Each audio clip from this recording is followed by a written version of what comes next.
Hi guys! So good morning. Ngayon guys, magkakaroon tayo ng aking daily makeup routine. So yan, naglagay lang ako ng aking serum which is yung Olay. And nag-ayos lang ako ng aking face. And nag-massage lang ako. Tapos nilagay ko na ang aking So yung gamit ko sunscreen. is Bello. Yung tinted sunscreen ni Bello. Yan. So hindi siya sponsored guys. Ginagamit ko na talaga siya ever since. So ulit-ulit lang ako dito, no? So yan. After ko mag-sunscreen, syempre inaano ko lang siya ng aking kamay. Mas comfortable kasi ako gamitin yung kamay ko kasi mas naaano ko siya. Yung parang mas lapat talaga yung yung product sa face ko, parang ganun. Kasi kapag ginagamit ko yung spatula or yung sponge, parang hindi naman siya talaga naaano. Parang sponge yung nag-a-absorb, hindi naman yung face, parang ganun. But anyways, yan, diba? Ganito lang siya. So, don't mind my chismis tayo dyan sa ating noo. Pero okay lang yan. Dahil nawala na siya. Actually, mga ano na lang siya, mga dark spot or parang mga marks na lang siya. Hindi na talaga siya yung breakouts na talagang malalaan kung tawagin. Yung parang hinog na hinog kung galit talaga siya, parang ganun. Anyways, maglalagay na ako ng ating blush on. Palagi naman tayo natin nagagamit. So, ganun yung daily routine ko, guys, kapag nandito lang ako sa Baluarchi ni Mother. Diba? O, para atake lang. O, parang walang ganap sa buhay. Yung pala lang. Pala mo din pala, no? So, yun. Ganyan lang, guys. After ko mag-blush on, syempre, memorize na natin yan. Lalagay din natin siya dito sa ating eyelid. So, parang ganito din yung pinakang eyeshadow ko. Pero magta-try tayo ng mga new makeup transformation. Kasi, yun naman, guys, is aking content na. Hindi na yun for daily can. So, yun lang. After ko mag-blush on, kapag okay na siya, perfect na siya, maglalagay na tayo ng ating mahiwagang eto, para at least hindi naman siya super diba? Para tago din yung mga chismis natin. Ayan, konti lang. Kasi, para hindi naman atake na kala mo mag-a-attend ng kasalan. Ganito lang, diba? Dat lang. Perfect na.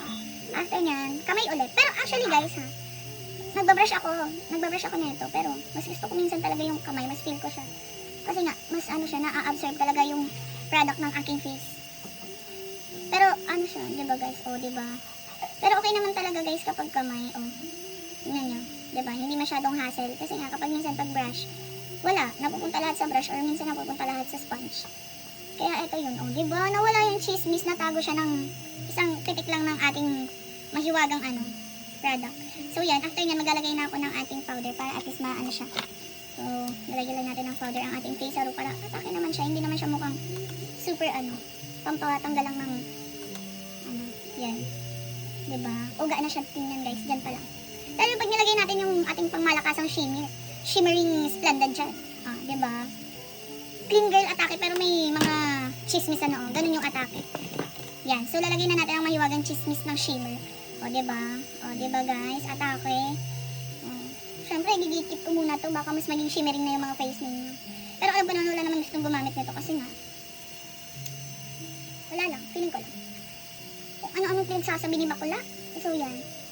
Anyways, so nalagay ko na ang ating mga ingredients sa mukha na pangpa-do-ay kung tawagin. So, okay na yan. Huwag na natin pag-anuin pa. Komplikado yung mga bagay-bagay. So, lagay na tayo ng ating mahiwagang lipstick.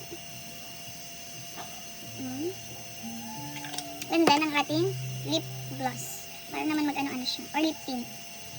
Diba? Diyan ko lang siya sa ilalim nilalagay.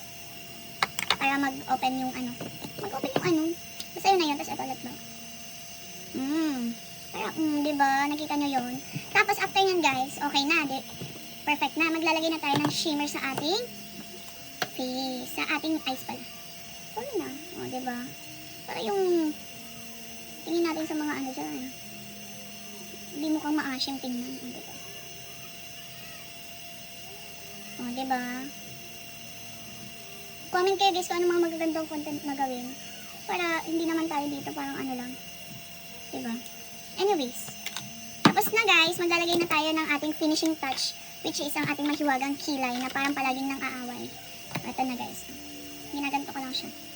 Ayan. So hindi naman tayo professional makeup artist. Kaya wag niyo ko dyan mag-basher kayo dyan agad. Sinasabi ko sa inyo. Feeling ko talaga guys, wala akong basher. Kasi nga, pag nagkaroon ako ng basher, ibig sabihin sikat na ako na. Charis! Hindi kaya. Diba guys, maglalagay na lang ako nito. Yung brush. Maglalagay. Magbabrush ka dear. Okay. So, kausap ko na yung sarili ko guys. 'Diba? So, gaganyanin lang natin siya. O, 'diba? Ganyan ako magkilay, kaya tsak kinakalabas. Charis. So, yan. After ko niyan lagyan ng mga kung anek-anek dyan, babalik ako kapag tapos na. Okay na guys. So, this is my final look. So, pag nandito lang sa Balur. Okay, so, hayaan na muna natin yung mga breakouts dahil ang gagawin ko na is magtupi. So, thanks for watching guys. Bye!